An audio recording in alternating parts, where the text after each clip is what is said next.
Hello, thank you for watching my channel today. My name is Sarah and my channel is called Your True Shelf.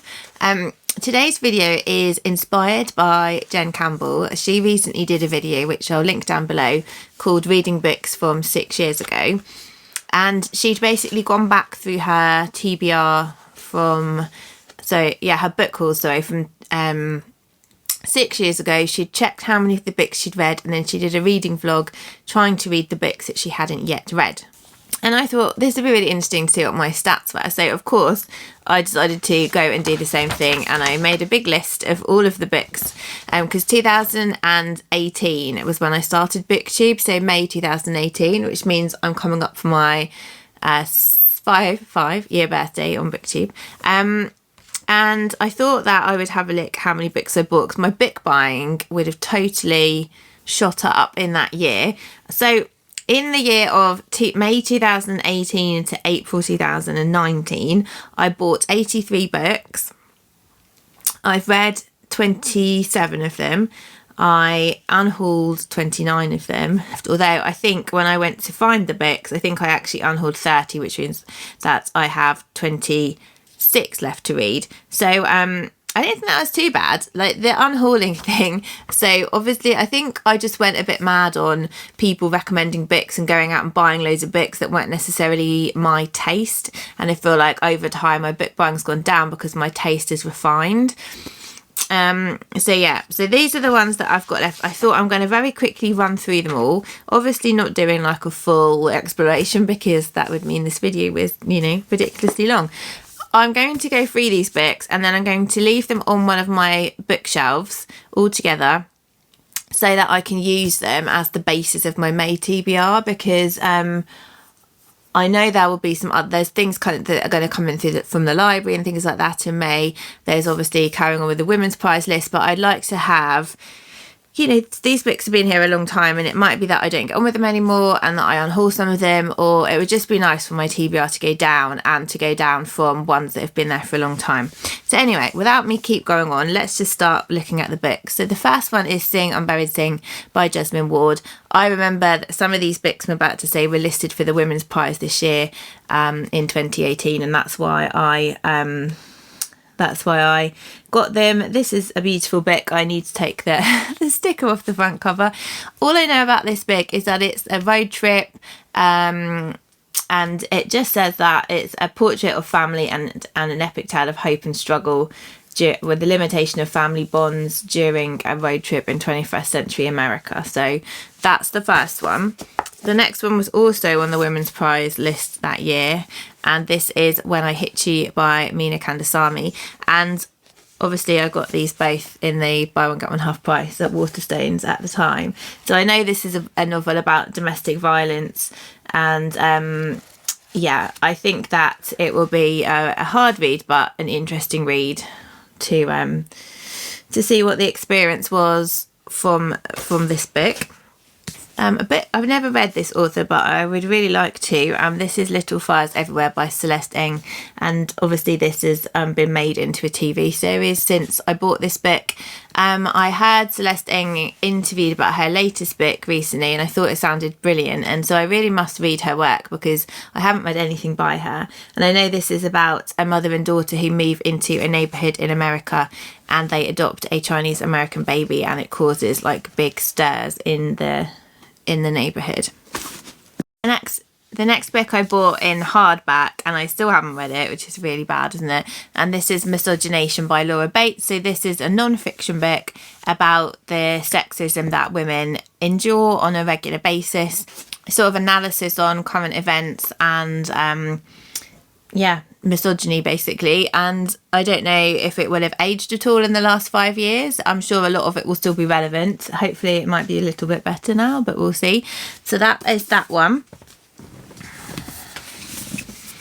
The next book I nearly unhauled because, well, I'll tell you. So the next book is The Lacuna by Barbara Kingsolver. I nearly unhauled it because I wasn't sure I was going to read it. It's a massive book. But then I read the Poisonwood Bible and was like, wow. So then I was like, I won't unhaul it.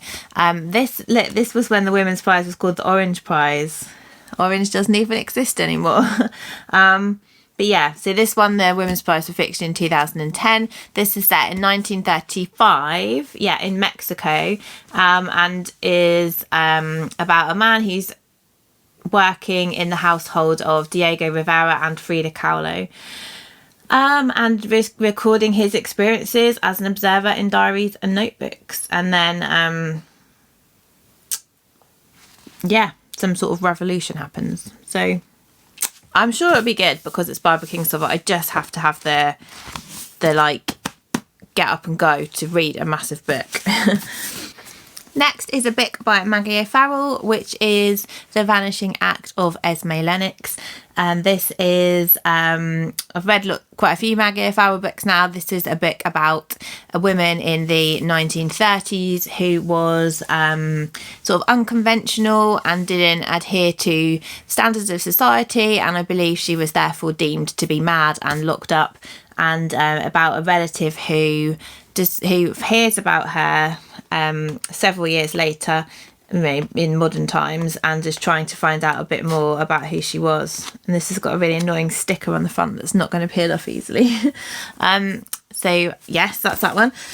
Next is another book by an author who I'm familiar with. This is Half of a Yellow Sun by Chimamanda Ngozi Adichie. I have read Americana by her and loved that, and I've also read We Should All Be Feminists, and this is another one, the Orange Prize, Women's Prize winner from 2007, and this is set in Nigeria in the 1960s in the midst of civil war. We're following three main characters: Ugwu, who is a houseboy, Alana, who is a woman who has abandoned a life of privilege to go and live with her lover, who's a university professor, and an Englishman called Richard, who has fallen for Alana's twin sister, and about how the Civil War engulfs all of them. I think the reason I haven't read this, another pathetic reason, is I don't know if you can see, but the writing is like seriously tiny. So maybe it would be a good one to listen to on audiobook. I quite like books set in other countries in audio as well, because often the reader is able to do the accents of the country, which really brings it to life as well. Next we have Turtles All the Way Down by John Green. I remember I bought this after Jean Menzies did a video where she recommended this book. And I do know, so this is a YA book following a girl called Asa, and she is trying to search for a missing person, a fugitive billionaire with $100,000 reward, with the help of one of... Oh, there's a car alarm going off. With the help of one of her friends. But I think that she really suffers with OCD or anxiety or something. And I remember Jean saying it's like a really vivid portrayal of those feelings. So I think I need to read it in a time where I'm not feeling anxious so that I can read it in peace. So that's maybe why I haven't picked that one up yet, but I really do want to read it. The next book fits in really well with a book that I've very recently read. So the next book is The Cellist of Sarajevo by Stephen Galloway, which was obviously a Richard and Judy book at the time, in 2009. And I recently just read Black Butterflies, which was listed for the Women's Prize, that's the word I'm looking for, and I absolutely loved that book. I thought it was wonderful. And this is set in the same war in Sarajevo, and it's following three different characters. And I think because I've just read a book which was set in the Bosnian War, I feel that this would be like a really good comparison, and also I feel like I've already got some background and some knowledge about the war now, and so I think this would be a good time to read this one. The next book might look a little bit of an unusual choice, but so the next book is Meet Me Under the Clock Tower by Annie Murray, and I basically bought this book. I can remember when I was going through burnout at work, and I was looking for books which I thought would give me the comfort that I needed, and I remember buying this in a charity shop, and my dad chose me a book by Annie Murray about the Cadbury's factory, a really long time ago, and I really loved that book, and I can still remember the cozy feeling that I got when I read it. And so when I saw this book, I thought that it would be like a really nice book to have. So this is set in the First World War, Second World War, about two sisters, one of whom is thinking more about just her upcoming marriage and sort of just carrying on with her normal life, and the other one who really wants to join the Women's Air Force, and basically about sort of the different directions their lives go in, and also some things that happen along the way which I think affect the whole family. So I think this will be a really nice book to read, probably quite an easy read and a comforting one. So I've got 3 more non-fictions here. So this is My Life in Houses by Margaret Forster, which I took from a friend's unhaul pile at work.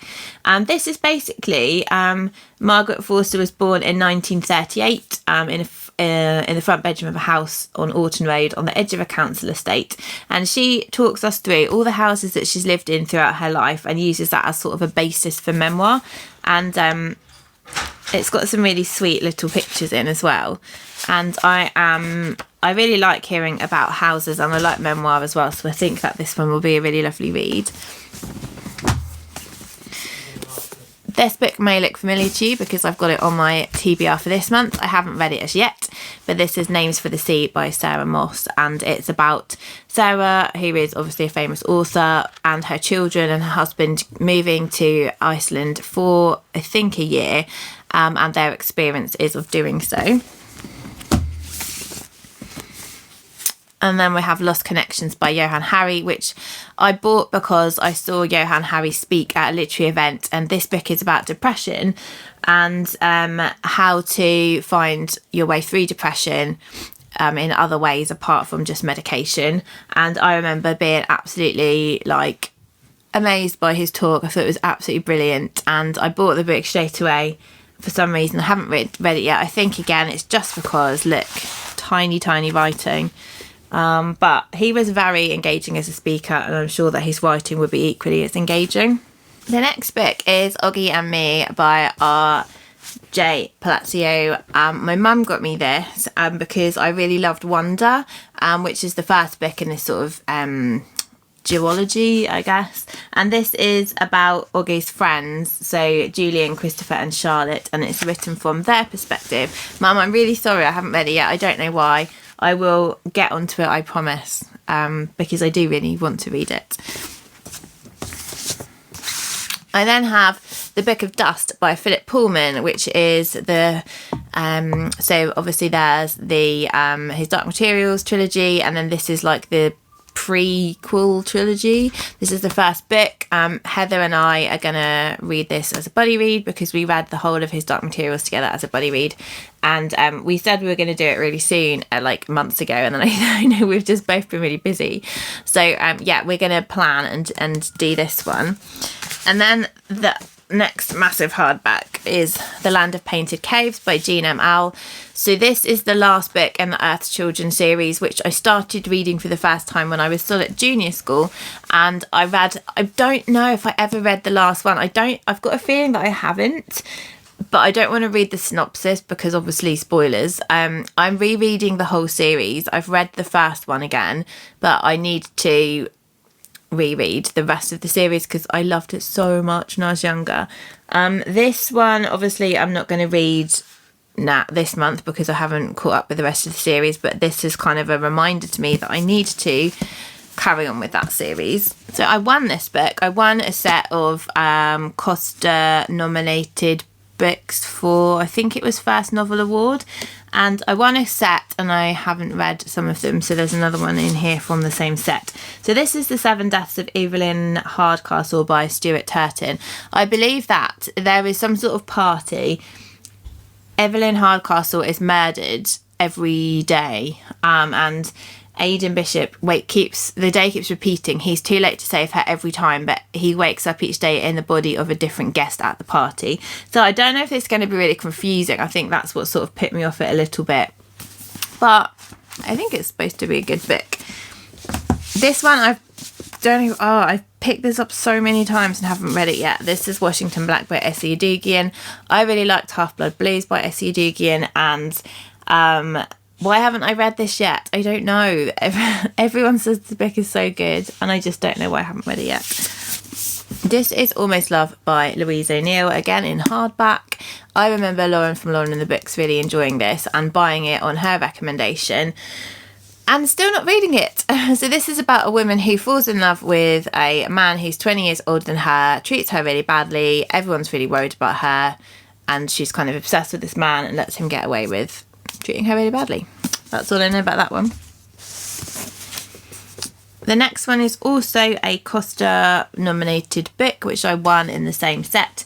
This is Pieces of Me by Natalie Hart. I believe this is something to do with PTSD and war. It's about a couple called Emma and Adam. I think they're both in the forces. She decides to leave and settles with Adam in Colorado, and Adam gets redeployed.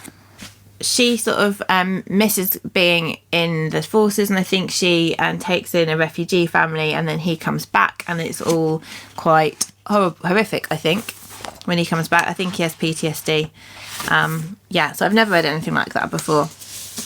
And then finally is Bridge of Clay by Marcus Zuzak. This was on my 5-star predictions TBR thing from last year, and I was supposed to read one a month, and I've still got 4 that I didn't read last year because I'm rubbish at sticking to things like that. I bought this in hardback because The Book Thief is my favourite book, and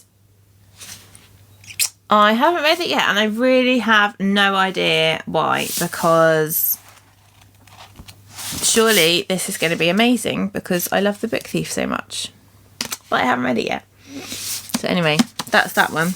And then the only other book that I have is The Paying Guest by Sarah Waters, which I can't hold up because I lent it to my mum and she still has it, and so I can't hold it up, but that's the only other one. So that is all the books that I haven't read from 2018, which I don't think is too bad. It could have been worse. At least I've got through most of the 83 in one way or another before now.